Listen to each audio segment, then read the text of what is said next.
Hello friends, welcome to modern classes. देखिए हम लोग इस सीरीज में नए सीरीज में पढ़ने वाले हैं ग्रुप डी के लिए इम्पोर्टेंट क्वेश्चन को, जो कि मैथ में पहले पूछा गया है, किसी न किसी एग्जाम में क्या है पूछा गया है, और वो भी ऑनलाइन जो एग्जाम है सीबीटी एग्जाम होता है, आरआरबी द्वारा जनरली जो एग्जाम हुआ है उसी का दिया हुआ क्वेश्चन हम लोग यहाँ सोल्व करने वाले हैं। और उसमें भी बहुत आसान क्वेश्चन को नहीं, जो डिफ़िकल्ट क्वेश्चन है, जो कि जिसका लैंग्वेज थोड़ा टाइट है, जो पॉइंट वाला है, जो फ्रैक्शन वाला है, ऐसे ही प्रश्न को हम उठा के लाए हैं, जो कि बच्चे इसमें फंसने का मतलब चांस बना रहा है बच्चों को।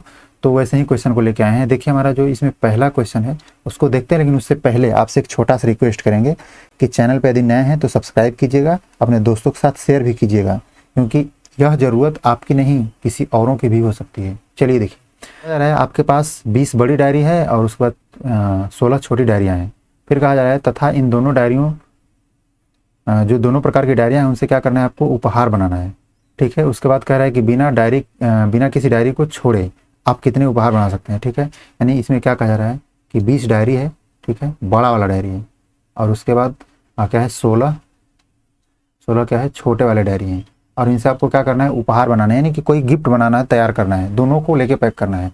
इसमें छोड़ना नहीं है, कहने का मतलब इसको भी लीजिए उसको भी लीजिए, और दोनों में समान मात्रा में। ऐसा नहीं कि पहले वाले गिफ्ट में 2-4 कर दिए, दूसरे गिफ्ट में 3-6 कर दिए, ऐसे करके नहीं करना है, सब में सेम होना चाहिए। तो इस प्रकार से आप अधिकतम कितने डायरी पर उपहार बना सकते हैं, जिसमें कि आपको कोई डायरी छोड़ना भी नहीं है। ऐसा नहीं कि इसमें सब बना दिए, पता चला कि बड़ा वाला डायरी 2 ठो बच गया, ऐसा नहीं करना है। ठीक है, इस बात को समझने का प्रयास कीजिए।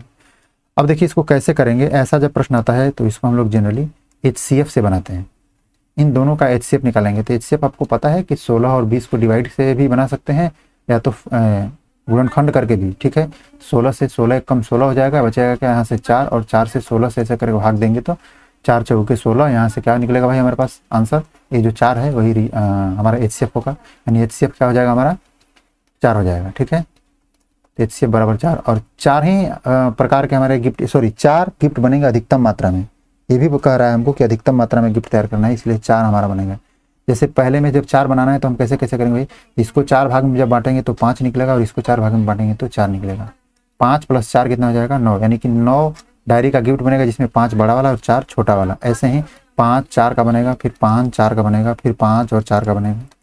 ठीक है, इस प्रकार से हमारा जो आंसर बनेगा यानी कि 1 2 3 4, यही हमारा आंसर बन जाएगा। यानी कि HCF है वही जो 4 है वही हमारा आंसर बनेगा। इसको तो हम समझाए हैं, समझ पा रहे हैं। अगला देखिए, हम अगले क्वेश्चन की ओर बढ़ते हैं। प्रश्न दिया गया है, या दूसरा प्रश्न क्या बताया जा रहा है, कह रहा है कि एक वस्तु का अंकित मूल्य है यहाँ, और उसके बाद क्रय मूल्य, इन दोनों का अनुपात है, क्या दिया है कि 5:3 दे दिया है। अंकित मूल्य और क्रय मूल्य को देख लेते हैं। अंकित मूल्य मतलब MRP, ठीक है, MRP, और उसके बाद क्रय मूल्य मतलब कॉस्ट प्राइस CP।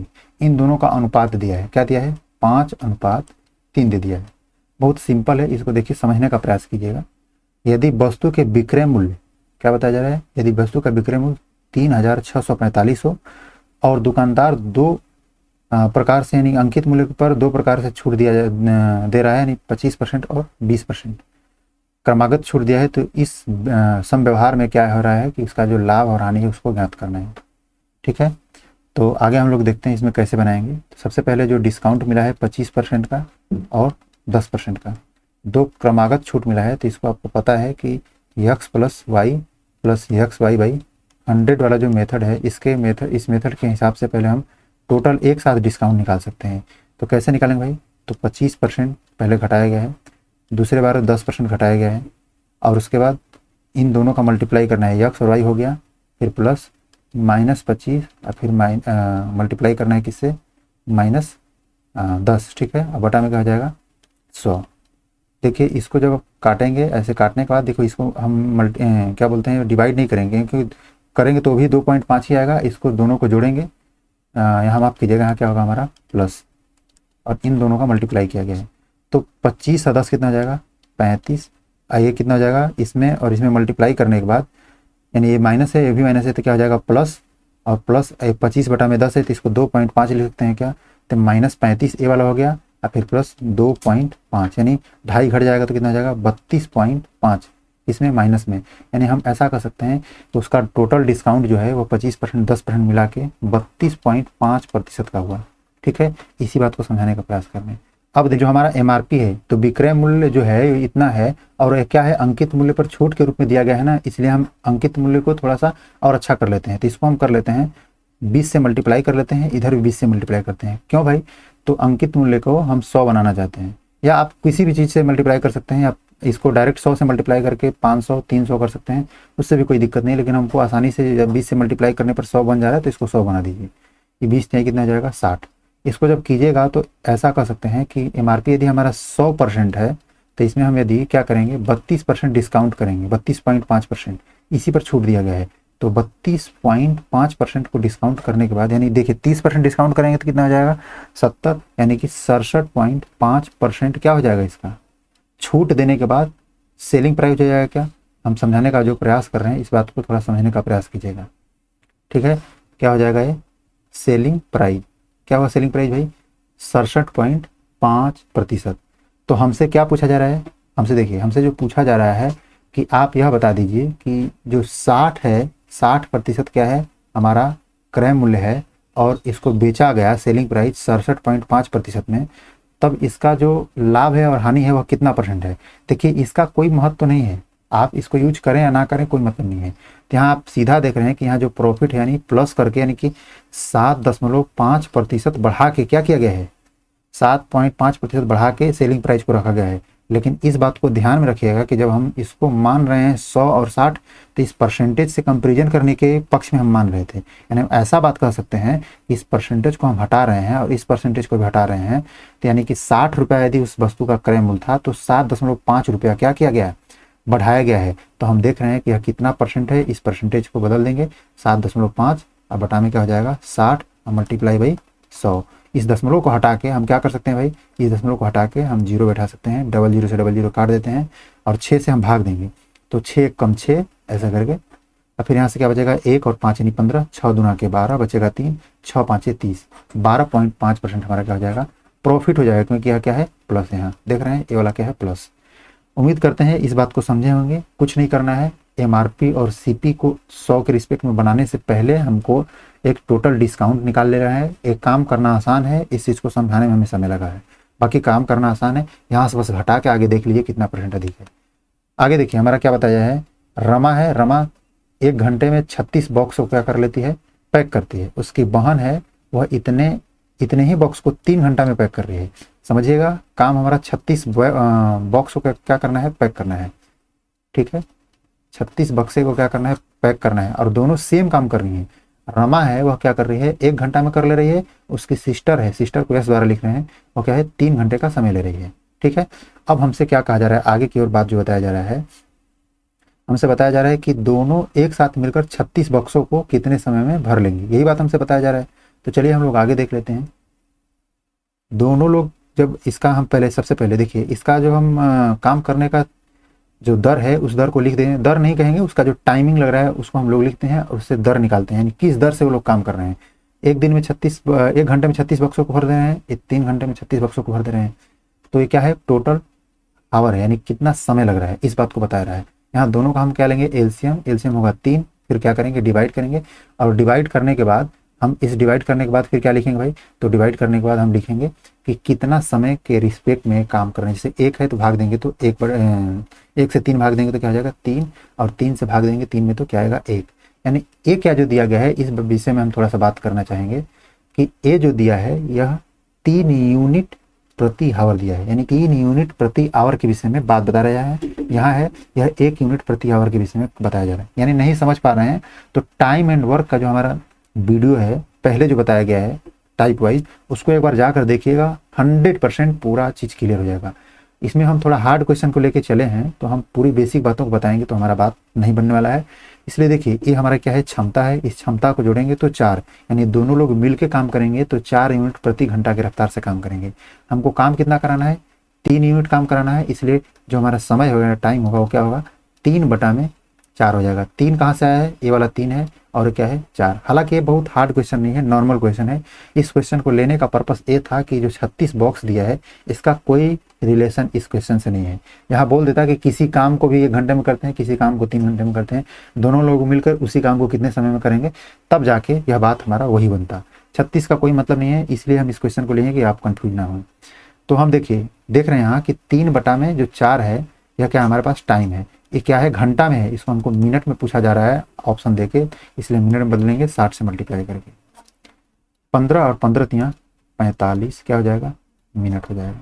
आंसर कौन सा बनेगा भाई, ऑप्शन नंबर सी। ठीक है, अगला देख लीजिए क्या कहा जा रहा है, दो संख्याओं का अंतर उसके योग का 30% के बराबर है, तो बड़ी संख्या और छोटी संख्या का अनुपात क्या होगा। तो इस क्वेश्चन को हम लोग कैसे सोल्व करेंगे, थोड़ा समझने का प्रयास कीजिएगा। देखिए पहले संख्या को हम लोग यक्स मान दे रहे हैं और दूसरे संख्या को वाई मान दे रहे हैं। देखिए इसको मान कर यदि नहीं बनाइएगा तो भी बात बनेगा, लेकिन मान कर बनाना बहुत ही आसान बात हो जाएगा। हालांकि हर क्वेश्चन में मान कर बनाना कठिन बात बन जाता है, लेकिन इसमें आसान होगा। कैसे, दो संख्याओं का जो अंतर यानी घटाव क्या है, दोनों संख्याओं के योग का क्या है 30% के बराबर है, तो 30% के बराबर तो मल्टीप्लाई बाई 30 कर देते हैं, तो 30 बटा में क्या हो जाएगा 100, यही होगा क्या। अब देखिए इसको हम लोग आगे जब सोल्व करेंगे तो क्या आएगा, इस 0 से 0 काट सकते हैं। अब 10 से मल्टीप्लाई कर दें इधर, 10x माइनस 10y, इधर क्या होगा भाई 3 से 3x प्लस 3y। अब देखिए एक को इधर कर लेते हैं, दूसरे को इधर कर लेते हैं, यानी x को इधर करेंगे तो 10x में से 3x क्या होगा, घटेगा, क्या बचेगा 7x बराबर। ध्यान दीजिएगा आगे क्या हमारा बचने वाला है, 10y है, इसको दूसरे साइड में करेंगे तो यह माइनस में है, इधर जाके प्लस में जाएगा, 3y प्लस 10y कितना आ जाएगा 13y। ठीक है, यही होगा क्या। अब ध्यान से देखिए, हम दोनों संख्याओं का अनुपात निकालना चाहते हैं, यानी x बटा में y निकालना चाहते हैं, तो x इसको क्या कर देते हैं y को बटा में, तो यहाँ क्या बचेगा भाई 13। आप सोच रहे होंगे सर 7 को कहाँ गायब कर दिए, 7 यहाँ मल्टीप्लाई में, इसको डिवाइड में कर लेते हैं हम लोग। ठीक है, इस प्रकार से 13:7 हमारा क्या बन जाएगा, राइट आंसर। सिंपल क्वेश्चन है, आगे देखते हैं। देखिए हमारा अगला जो प्रश्न है वह क्या है, एसआई से लिया गया है, यानी साधारण ब्याज से। इसमें क्या कहा जा रहा है, साधारण ब्याज का इतना रेट है, यानी कि इस वार्षिक दर से 9 माह का क्या करना है, इस मूलधन पर ब्याज हमें ज्ञात करना है। सबसे पहले हमारे पास जो रेट है उस रेट को लिख लेते हैं 6 सही 1/4%, मतलब 6 चौक 24 से 25, 25 बटा में 4% है। जो टाइम है क्या है 9 माह है, 9 माह ये हम लिख देते हैं, समझ लीजिएगा। अब उसके बाद ध्यान से समझने वाली बात है कि जो हमारा मूलधन है वो क्या है 16,800 है। यहाँ समझने वाली बात यह है, जो रेट है वह वार्षिक दिया है और जो समय है वह मासिक दिया है। तो हम एक काम कर लेते हैं, या तो टाइम को वर्ष में बदल लेते हैं, या तो जो रेट है उसको मासिक कर लेते हैं, यानी वार्षिक से मासिक कर लेते हैं। दोनों में से किसी एक काम को करिएगा, हमारा बात बन जाएगा। हम टाइम को बदलते हैं तो 9 बटा में क्या हो जाएगा 12, तो हमारा क्या हो जाएगा ईयर, 3 चौके 12, 3 तिली के 9, यानी कि 3 बटा में 4 ईयर हो जाएगा। ठीक है, हमको पता है कि एसआई निकालने के लिए एसआई बराबर मूलधन गुणे दर गुणे समय बटा में 100 का प्रयोग करते हैं। यदि आपको फॉर्मूला नहीं भी याद है तो भी कोई बात नहीं है, क्योंकि विदाउट फॉर्मूला हम पहले बता चुके हैं। सारा कुछ जो बता रहे हैं किसी न किसी वीडियो में इस टाइप के प्रश्न को हम पहले सोल्व करा चुके हैं, जिसका लिंक आपको डिस्क्रिप्शन में मिल जाएगा, या तो आप प्ले लिस्ट में जाइए और साधारण ब्याज को देखिए कहाँ लिखा गया है और वहाँ से आप पढ़ने का प्रयास कीजिए। टाइप वाइज कोशिश करेंगे तो 2 दिन में साधारण ब्याज या किसी एक चैप्टर को कंप्लीट कर सकते हैं, क्योंकि 7 से 8 वीडियो और प्रत्येक वीडियो 20 मिनट के अंदर का है। आप सीख सकते हैं और बहुत सारे लोग सीख भी रहे हैं। चलिए आगे इसमें देखते हैं कैसे बनेगा। 16,800 मल्टीप्लाई बाई क्या है 25 बटा में 4 और फिर मल्टीप्लाई बाई 3 बटा में 4, बटा में क्या हो जाएगा 100 हो जाएगा। 00 से 00 कैंसिल कर सकते हैं, 4 से काटेंगे तो कैसे कटेगा भाई 4 चौके 16, 4 दूना के 8। तो ऐसा काम कर लेते हैं, फिर से इसको 4 से काट लेते हैं तो क्या बचेगा 10.5 हो जाएगा, और 10.5 में इससे मल्टीप्लाई कर लेते हैं, हो जाएगा हमारा आसान। तो क्या कर लेते हैं 10.5 में यदि 25 से पहले मल्टीप्लाई करते हैं 10.5 गुणे 25 गुणे क्या है हमारे पास 3, 25 से करते हैं 25 5 125, कैरी हो जाएगा 12, 25 0 के जो 2 हो जाएगा, यानी कि 0 के 0 हो जाएगा, कैरी 2 हो जाएगा, फिर एक कैरी 25 से कम 25, 25 से क्या हो जाएगा 26, एक अंक के बाद दशमलव है, फिर मल्टीप्लाई करते थे 3 से, 3 5 15 के 5, कैरी हो जाएगा 1, 3 दूना के 6 1 7 और 3 6 18, 8 3 दूना के 6 1 7, यानी 787 दशमलव क्या हो जाएगा 5। और यही हमारा आंसर में कौन सा है, ऑप्शन नंबर ए। कहा जा रहा है एक कक्षा की परीक्षा में 5 छात्रों का जो प्राप्तांक है वह 39 क्या है 20 है, यानी 2 0 है। ठीक है, और उनमें से क्या कहा है 3 के प्राप्तांक 41 हैं, तो शेष छात्रों के जो 2 छात्र बच रहे हैं उनका प्राप्तांक क्या है। समझिएगा थोड़ा सा। यहाँ कितने लोग हैं, 1 2 3 4 5, ये जो 3 हैं इन तीनों का क्या है प्राप्तांक भाई, तो इन तीनों का प्राप्तांक पहले समझने का प्रयास कीजिएगा। 41 बताया जा रहा है और इन पांचों का प्राप्तांक यदि देखा जाए तो इन पांचों का प्राप्तांक क्या है, 39.20। ठीक है, इस क्वेश्चन को बनाने का दो तरीका है, एक साधारण मेथड और एक ट्रिकी मेथड। साधारण मेथड में थोड़ा सा समय ज़्यादा लगेगा और ट्रिकी मेथड में थोड़ा सा समय कम लगेगा। वह ट्रिकी मेथड नहीं, हम कहेंगे कि फास्ट कॉन्सेप्ट वाला मेथड। ठीक है, कैसे, इस कॉन्सेप्ट को समझने का प्रयास कीजिएगा पहले और उसके बाद हम बेसिक वाला ही बता देंगे। कैसे बेसिक वाला होगा उसको बाद में, पहले कॉन्सेप्ट वाला। देखिए 5 लोग हैं, औसत का मतलब है कि सभी लोग आपस में बराबर। ठीक है, सभी लोग आपस में बराबर 39.20 बनाए जा रहे हैं। तो 3 का यदि 41 है, इससे पहले पांचों का 39.20 था, इसका मतलब कि ये 3 लोग अपना 39 से कितना अधिक है, तो 1 पॉइंट कितना है 8, 1.8 यानी 1.80 ऐसा कहें तो इतना अधिक है ए वाला। इसका मतलब है कि जब 5 लोगों में पूरे नंबर को डिवाइड किया जा रहा था, यानी बराबर बराबर बांटा जा रहा था औसत के रूप में, तो 39.20 पड़ रहा है। इसका मतलब ये तीनों लोग 1.8 अपने नंबरों को निकाल के इन दोनों को दे दिए थे, इसलिए ये लोग इतना हो गए थे। ठीक है, यानी पांचों लोग इतना हो गए थे, यानी इन दोनों लोग भी 39.20 हो गए थे, क्योंकि इन दोनों लोग के पास पहले कम था। ये भी 1.8 निकाला, ये भी 1.8 निकाला, ये भी 1.8 निकाला, और अपने तीनों लोग जब 41 थे तो इतना हो गए, और ये लोग को देकर भी उतना कर दिए। कॉन्सेप्ट यही है हमारा। तो इन दोनों लोगों का जो प्राप्तांक औसत है वो क्या है, इस चीज़ को जानने के लिए हम कह रहे हैं कि ये दोनों लोग 39.20 थे। कब, जब ये तीनों लोग जब दिए थे 1.8, तब 1.8 मतलब 1836 1854 यानी 5.4 जब दिए थे तब 5.4 ये 3 लोग मिलकर दिए थे। किनको दिए थे भाई, इन 2 लोगों को। इसका मतलब कि 2.7 दिए थे क्या, यानी कि इसको बांटिएगा 2 भाग में, तो पहले को भी 2.7 और दूसरे को भी 2.7, यानी 27 दूना के 54 यानी 5.4 दोनों को मिला के दिया गया था। तब जाके कितना हुए थे, 39.20 हुए थे। तो हम 2.7 दिया गया है, इसको हम छीन लेते हैं इन लोग से, इससे भी छीन लेते हैं, इससे भी छीन लेते हैं, तो उस पीरियड में कितना बचने वाला भाई, तो 39 क्या है 20 में से यदि हम इसको हटाते हैं, यानी इसको घटाएंगे, इसमें से इसको हटाएंगे, इसमें से इसको हटाएंगे। ठीक है, तो क्या बचेगा भाई, 2 घटाए 7 मतलब 70 है। जब घटाइएगा तो क्या बचेगा, यहाँ से 5 घटेगा, 2 घटेगा तो 37 हो जाएगा, 37 यानी कि 36.5 बनेगा, और 36.5 ही आपका आंसर हो जाएगा। यदि आपको ये नहीं समझ में आया तो बेसिक कॉन्सेप्ट से समझिए। बेसिक कॉन्सेप्ट क्या है भाई, तो पांचों लोगों का जो पहले एवरेज समझिए। एवरेज होता है क्या है भाई, तो योग बटा में क्या होता है, योग बटा में होता है संख्या, किसकी संख्या, लोगों की संख्या। तो समझिए हमारे पास एवरेज है क्या है 41, सॉरी पहले क्या कीजिए 39.20, और फिर हमारे पास योग हमको पता नहीं है तो हम क्या लिखेंगे योग, और बटा में संख्या हमारे पास क्या है 5 लोगों का है ना, इसलिए 5, तो इसमें मल्टीप्लाई करेंगे तो हमारे पास क्या निकलेगा योग। तो हम क्या कर ले रहे हैं, इस बात को समझने का प्रयास कीजिएगा कि जो 3 लोग हैं, 3 लोगों का जो औसत है 41 है, तो 41 गुणे 3 ये क्या हुआ, योग हो गया। 3 लोगों का यदि योग निकालना है तो औसत उनका गुणे संख्या करेंगे तो क्या निकलेगा, योग निकल गया। तो 3 लोगों का योग अब प्लस 2 लोगों का योग, तो क्या हो जाएगा, 2 लोगों का औसत हमको पता नहीं है, उसी को तो ज्ञात करना है, उसको यक्स मान लीजिए, यक्स गुणे 2, तो क्या हो जाएगा औसत गुणे संख्या बराबर क्या हो जाएगा पूरा योग। तो 2 लोगों का योग, 3 लोगों का योग, टोटल मिला के 5 लोगों का योग, तो 5 लोगों का योग क्या हो जाएगा 39.20 और मल्टीप्लाई बाई 5, यानी उनका औसत गुणे योग क्या हो जाएगा, सॉरी संख्या, तो क्या हो जाएगा योग। इस प्रकार से निकलेगा यक्स का मान, और यही यक्स का मान हमारा इतना निकलेगा, यही हमारा राइट आंसर बन जाएगा। समझ पा रहे हैं।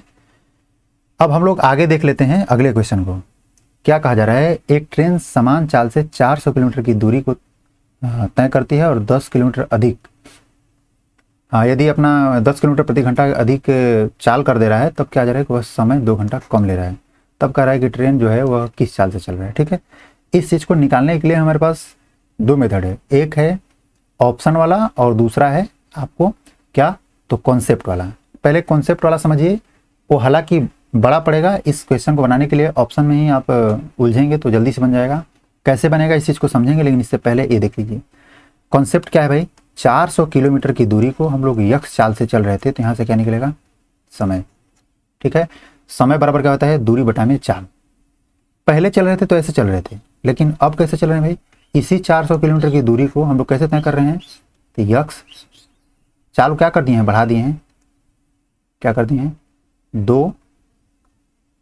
10 किलोमीटर प्रति घंटा जब बढ़ा दिए हैं, तो ये जो हमारा समय निकल रहा है यह पहले वाले समय की अपेक्षा 2 घंटा कम है। जो पहले वाला समय ए था इससे क्या है, 2 घंटा कम है।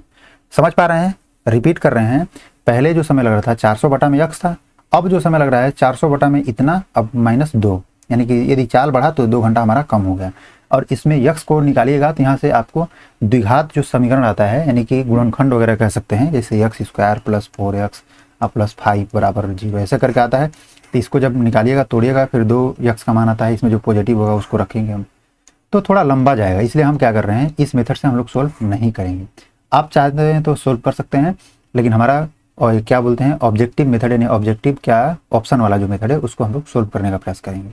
मान लेते हैं आंसर हमारा डी सही है, इस चीज़ को मान लेते हैं और उसको सोल्व करते हैं। आप सोच रहे होंगे सर इसको क्यों नहीं लिए, हम इसलिए नहीं लिए क्योंकि 400 में हमको उस समय से भाग देना है, ए यक्स क्या है हमारे पास, सॉरी चाल है, उससे भाग देना है, तो 45 से और 55 से भाग देने में हमको प्रॉब्लम होगा। तो पहले हम आसान वाले से करके देख लेते हैं। तो 400 बटा में क्या है, 50, जब भाग देंगे तो यहाँ से क्या बचेगा, 8, यानी हम ऐसा कर सकते हैं कि 8 घंटे का समय लग रहा था पहले, लेकिन जब 10 स्पीड बढ़ा है तो 6 घंटे का लगना चाहिए। चलिए भाई 10 बढ़ा के देख लेते हैं। तो 400 बटा में 60, पहले 50 था, अब 10 बढ़ गया, तो 6 घंटा लग रहा है क्या, 6 से कट जाएगा, नहीं कटेगा, 6 आगे 36 होता है, यहाँ तो 40 हो गया है। तो ऑप्शन नंबर डी हमारा राइट आंसर नहीं है। चलिए इसको चेक कर लेते हैं, 40 वाले को। 400 बटा में क्या हो जाएगा, 40, 400 बटा में 40 है तो 10 बार में कटेगा, यानी कि जब हम 10 बढ़ा रहे हैं स्पीड को तो हमारा 8 घंटा लगना चाहिए। देख लेते हैं, 50 हो जाएगा, 0 से ऐसे काटेंगे, 5 से 8 बार में। देखिए पहले 10 घंटा, अब 10 बढ़ा है तो 8 घंटा लग रहा है। Option number B right answer हो जाएगा। आगे देखिए क्या कहा जा रहा है, एक समकोण त्रिभुज की 2 छोटी भुजाओं की लंबाई 7 सेंटीमीटर और 24 सेंटीमीटर है। कह रहा है कि इस त्रिभुज के परिवृत्त का त्रिज्या क्या होगा। चलिए परिवृत्त का त्रिज्या निकालने के लिए हमको फार्मूला की पता होनी चाहिए, इसके विषय में बेसिक कॉन्सेप्ट जानकारी होना चाहिए। मान के चलिए क्या है हमारे पास, एक समकोण त्रिभुज है, ठीक है, ये क्या है, समकोण त्रिभुज है। इस समकोण त्रिभुज को क्या कर लेते हैं, नाम दे देते हैं ए बी सी, क्या है 24 को मान लेते हैं, इसको 7 मान लेते हैं। और इसके परिवृत्त की त्रिज्या, परिवृत्त का मतलब क्या होता है भाई, पहले इस बात को समझ लीजिए थोड़ा सा, परिवृत्त क्या होता है। परिवृत्त मतलब कि इसके बाहर बाहर ऐसे करके वृत्त टच करे, हालांकि हम इस बात को अच्छे से नहीं बना पाए हैं, बाहर में ऐसे करके वृत्त टच करे तब उस वृत्त की त्रिज्या क्या होगी। समझ लीजिएगा उस वृत्त की जो त्रिज्या होती है इस कर्ण का आधा होता है। समझिएगा समकोण त्रिभुज में, समकोण त्रिभुज, समकोण त्रिभुज के परिवृत्त का त्रिज्या, परिवृत्त का त्रिज्या क्या होता है भाई, तो कर्ण बटा में 2, यानी कर्ण का आधा होता है। तो कर्ण हमारे पास होगा क्या, इस चीज को निकाल लेते हैं। तो पाइथागोरस प्रमेय के विषय में आप लोग तो जानते ही होंगे, पाइथागोरस प्रमेय क्या होता है भाई, चलिए समझते हैं पाइथागोरस प्रमेय के विषय में। पाइथागोरस प्रमेय होता है कि कर्ण का वर्ग बराबर लंब का वर्ग प्लस आधार का वर्ग, ये आप जानते हैं। यानी कि हम इस एच को निकालना चाहते हैं, हाइपोटेनस को, तो क्या होगा, परपेंडिकुलर का स्क्वायर प्लस क्या है उसके बाद बेस का स्क्वायर, यानी कि 24 का स्क्वायर अब प्लस क्या हो जाएगा, 24 का स्क्वायर प्लस 7 का स्क्वायर, यानी कि 500 क्या हो जाएगा 76, स्क्वायर करेंगे तो अब प्लस 7 का स्क्वायर 49, मिला के 625 हो जाएगा। रूट में इसका वर्गमूल क्या होता है 25, यानी हमारा ये टोटल दूरी जो है वो क्या है 25 है। तो जो हमारा आंसर बनेगा क्या बनेगा, 25 बटा में 2 मतलब कि 12.5। कौन सा आंसर है, ए। तो इसमें मूल बात क्या है भाई, मूल बात यह है कि समकोण त्रिभुज का जो रेड पेन से फॉर्मूला लिखा गया है, समकोण त्रिभुज के परिवृत्त का जो त्रिज्या होता है यह क्या होता है, इसको आपको याद करना होगा, ठीक है। आगे देखिए हम लोग समझते हैं क्या कहा जा रहा है कि अब से 6 वर्ष बाद कृति की आयु उसके भाई कुणाल की आयु से दोगुनी है। कृति को हम लोग के आर लिख देते हैं और कुणाल को KU लिख दे रहे हैं। 6 वर्ष बाद क्या है, 6 वर्ष बाद है। 6 वर्ष बाद क्या हो जा रहा है भाई, 1:2 हो जा रहा है, यानी कि कृति है वह दोगुनी है। कृति की आयु उसके भाई की कुणाल की आयु से दोगुनी है, किंतु 4 वर्ष पहले की बात है। 4 वर्ष क्या है, माफ कीजिएगा, यहाँ क्या है, 4 वर्ष पहले क्या था भाई, 4 वर्ष पहले उसकी आयु कुणाल की आयु से 4 गुनी थी, यानी कि एक क्या था, 4:1 था, ऐसे करके कह रहे कुणाल की वर्तमान आयु। कुणाल की वर्तमान आयु हमको पूछा जा रहा है, इसका वर्तमान आयु प्रेजेंट का है। चलिए इसको कैसे निकालते हैं। ये जो अनुपात दिया है इस चीज को आप चाहें तो बेसिक मेथड से बना सकते हैं और कॉन्सेप्ट वाला मेथड से बना सकते हैं। तो बेसिक, हालांकि बेसिक, कॉन्सेप्ट या ट्रिकी मेथड से। ट्रिकी मेथड यह है कि इनके बीच का डिफरेंट दीजिए। देखिए यहाँ नीचे का डिफरेंट क्या दिया है और ऊपर का डिफरेंट, यहाँ देखिए डिफरेंट और यहाँ डिफरेंट देखिए। यहाँ जो डिफरेंट है यह 3 का डिफरेंट है, प्लस माइनस का कोई मतलब नहीं है। यहाँ 3 देखिए, यहाँ क्या है 1 का। तो हम इस डिफरेंट को समान करना चाहते हैं, तो नीचे वाले डिफरेंट का ऊपर मल्टीप्लाई, ऊपर वाले डिफरेंट का नीचे मल्टीप्लाई कर देते हैं। देखिए 3 दूना के 6 और 3 एकम 3। समान चीज से मल्टीप्लाई करने पर कोई परिवर्तन नहीं होता है, आपको पता है। और 1 से मल्टीप्लाई करेंगे तो 4:1 हो जाएगा। अब देखिए इसके बीच का डिफरेंट सेम हो गया, यहाँ भी 3 का अंतर हो गया और यहाँ भी 3 का अंतर हो गया। अब इसके बीच का अंतर देखिए, पहला अंतर यहाँ देखना है, दूसरा अंतर यहाँ देखना है। आप देखिए कि यहाँ 3 और 1 है, यहाँ 2 का अंतर है। समझ पा रहे हैं यहाँ क्या अंतर है, यहाँ 2 का अंतर है, माफ कीजिएगा, यहाँ 2 का अंतर है। और इस साइड में भी देखिएगा तो क्या है, 2 का अंतर है। यहाँ यह बताया जा रहा है कि यह जो 6 वर्ष बाद की है और यह 4 वर्ष पहले की है। आप बताइए कि इस पॉइंट से 4 वर्ष पहले जाइए, पहले यहाँ से 6 वर्ष बाद जाइए। हम कह सकते हैं कि इस पॉइंट और इस पॉइंट के बीच 10 वर्ष का अंतर है। यहाँ देखिए इसी बात को समझाने का प्रयास किया गया है कि इस 6 वर्ष बाद का है, 6 वर्ष पहले का है। यहाँ क्या है, अंतर 2 बताया जा रहा है, लेकिन रियल क्वेश्चन में अंतर क्या बताया जा रहा है, 10 का। ठीक है, तो काटेंगे तो 1 का अंतर हमें 5 पता चलेगा, यानी मतलब 1 अनुपात का जो वैल्यू है वह क्या पता चलेगा, 5। अब थोड़ा समझने का प्रयास कीजिएगा। हमको क्या बताया जा रहा है भाई, तो हमको यह बताया जा रहा है कि आप कुणाल की वर्तमान आयु बताइए। तो कुणाल की वर्तमान आयु मतलब कुणाल का वर्तमान आयु 4 वर्ष के बाद कर दीजिए, यानी 4 वर्ष पहले से 4 वर्ष जोड़ दीजिए, या इसको निकाल के 6 वर्ष घटा दीजिए। तो दोनों में से कोई भी आप कर लीजिए। 1 अनुपात का वैल्यू 5 होगा, यहाँ से क्या है 1 अनुपात का वैल्यू, ये 4 वर्ष पहले का है तो 4 जोड़ देंगे तो प्रेजेंट का आयु क्या हो जाएगा, 9 वर्ष। या यहाँ से जोड़िएगा तो 5 कितना हो जाएगा, 15। ठीक है, यहाँ से क्या निकलेगा, 15 वर्ष। इसमें से क्या करना होगा, 6 वर्ष बाद का है इसलिए 6 वर्ष क्या कर दीजिएगा, घटा दीजिएगा। इससे भी 9, दोनों तरीका से आ सकता है, जैसे आपको समझ में वैसे बना लीजिए। बेसिक मेथड से वैसे तो बताएं ही, आप प्ले लिस्ट आप चेक कर सकते हैं। अगला देखिए क्या बताया है, राकेश ने 10,000 की राशि 2 अलग अलग स्कीमों में NSC और PPF में 14% और 11% की वार्षिक चक्रवृद्धि ब्याज की दर से निवेश की। ठीक है, 2 वर्ष बाद कुल आय कुल ब्याज है वह इतना हो गया है। तब हमसे पूछ रहा है कि NSC पर कितना खर्च किया गया था, यानी कितना राशि को लगाया गया था, निवेश किया गया था। चलिए समझते हैं, एक क्या है NSC, एक क्या है PPF। देखिए जब सिंपल होता तो एक एलिगेशन मेथड को जानते होंगे, ऐसा करके बनाया जाता है, जो कि हम पहले बता चुके हैं। तो इस मेथड से इसको बना सकते थे, लेकिन यहाँ बात बता दिया है चक्रवृद्धि ब्याज, वो भी कितना समय का, 2 वर्ष का। जब 2 वर्ष का चक्रवृद्धि ब्याज दिया है तो थोड़ा सा आपको दिमाग लगाने की आवश्यकता होगी। कैसे होगी भाई, तो थोड़ा समझने का प्रयास कीजिएगा। ये जो है यह 1 साल का, ये भी 1 साल का दे दिया है, यानी 1 साल का रेट ए है, 1 साल का रेट है। तो 2 साल का रेट कैसे निकलेगा, 2 साल का रेट आपको पता है कि x + y + xy/100 से हम आसानी से निकाल सकते हैं। 3 साल का होगा तो कैसे निकालते हैं, ये बात हम पहले बता चुके हैं, हालांकि नहीं देखे हैं तो चक्रवृद्धि ब्याज कंपाउंड इंटरेस्ट सर्च कीजिए, मॉडर्न क्लासेज के नाम से मिल जाएगा, या तो आप प्ले लिस्ट में चेक कीजिए तभी मिल जाएगा। आगे देखिए क्या हो जाएगा, 14% का हम पहले क्लियर करना चाहते हैं कि 14% का 2 वर्ष में क्या होने वाला है। 14% + 14, फिर क्या हो जाएगा भाई, 14 × 14 बटा में 100। इसको निकालने का 14 क्या हो जाएगा, 28 + 14 में 14 से मल्टीप्लाई करेंगे तो 196 बटा में क्या हो जाएगा, 100। तो 196 बटा में 100 मतलब कि दशमलव बैठा के इसको जोड़ के निकाल सकते हैं 29.96।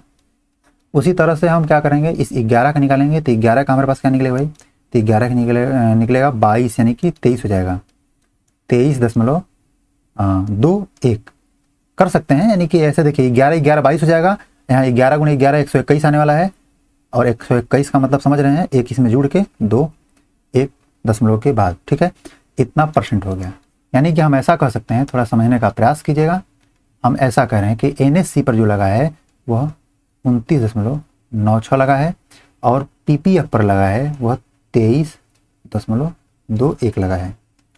ओवरऑल कितना लगा है, इस चीज़ को थोड़ा सा हम यहाँ गणना कर ले रहे हैं। यानी कि दोनों साल का जो चक्रवृद्धि ब्याज है, इसके द्वारा पहले वाले धन पर इतना लगा, दूसरे वाले धन पर इतना परसेंट लगा है, तो ओवरऑल कितना परसेंट है भाई। तो इस चीज़ को हम लोग बदल लेते हैं। कैसे बदलेंगे, थोड़ा समझने का प्रयास कीजिएगा। देखिए 27 26 इतना क्या है, ब्याज हमारा लगा है, कितना पर, 10,000 पर। 10,000 से डिवाइड कर लेंगे हम, मल्टीप्लाई बाई 100, कितना परसेंट, इस चीज़ को कन्वर्ट करके देख लेंगे। तो क्या हो जाएगा भाई, 2726 बीच में पॉइंट, इसको कर लेते हैं, क्या है 27.26, ठीक है। अब देखिए कैसे करेंगे हम, आगे देखिए। एलिगेशन में होता है कि ऐसा लिखने की, पहले वाले पर दूसरे वाले पर एक ओवरऑल है, और उसके बाद इसको डिफरेंट यहाँ, इसका डिफरेंट यहाँ। जब घटाएंगे तो क्या होगा भाई, तो इसमें से देखिए, इसमें से इसको घटाना है, तो 6 में से 1 घटेगा तो 5, 2 में से 2 0, फिर पॉइंट, 27 में से 23 घटाएंगे तो 4, 23 4 27, ठीक है, 4.05 हुआ। यहाँ से घटाएंगे तो क्या बचेगा, इसमें से घटाएंगे तो 0 7 पॉइंट, यहाँ से 29 2 27 यानी 2, ठीक है। इसको हम लोग सोल्व कर लेते हैं। देखिए सोल्व करने का तरीका ये होगा कि ये दशमलव है, इस दशमलव को यहाँ से घटा देते हैं, यहाँ से घटा सकते हैं। क्यों, क्योंकि 2 अंक के बाद यहाँ भी था और 2 अंक के बाद यहाँ भी था। अब हम लोग क्या करते हैं, इसको कटा के छोटा कर लेते हैं, ठीक है। तो देखिए इसको हम लोग डायरेक्ट हम कटा रहे हैं, इसको 2 बार में कट जाएगा, एक कट जाएगा 3 बार में, क्योंकि हम इसको पहले कटाए हैं। क्योंकि आपको पढ़ाने से पहले एक बार सोल्व करके देखते हैं कि इसको कौन सा तरीका से बनाया जाए कि जल्दी जल्दी बन जाए, इसलिए हम कटाएं। आप जाके चेक कर सकते हैं, 2:1 आने वाला है। यानी कहने का मतलब है कि NSC पर जो हमारा राशि है, इसका 3 अनुपात यहाँ लगाया गया है, और PPF पर 2 अनुपात लगाया गया है। यानी कि 10,000 को 3:5 अनुपात में डिवाइड करके 3:5 के रिस्पेक्ट में लगाया गया है। तो आप बांट सकते हैं भाई, जो 10,000 है, क्या करेंगे, इसको 5 अनुपात में डिवाइड करेंगे तो 5 दूना के 10, यानी कि 2,000 हमारा 1 अनुपात का वैल्यू होगा, ठीक है। तो हमको पूछा जा रहा है NSC पर, तो NSC पर मतलब 3 अनुपात का वैल्यू पूछा जा रहा है, तो 3 गुणे 2,000, आंसर क्या आएगा 6,000। बताने में टाइम लग रहा है, लेकिन बनाने में समय नहीं लगेगा, यदि आपको समझ में आ गया तो। आंसर C हमारा हो जाएगा। आशा करते हैं कि इस वीडियो के माध्यम से हम जो भी कुछ आपको बताने का प्रयास किए हैं आप समझ पाए होंगे। यदि ऐसा है तो हमारे वीडियो को लाइक जरूर कीजिएगा, दोस्तों के साथ शेयर भी कीजिएगा। आगे ऐसे ही कंटेंट आपको मिलते रहे।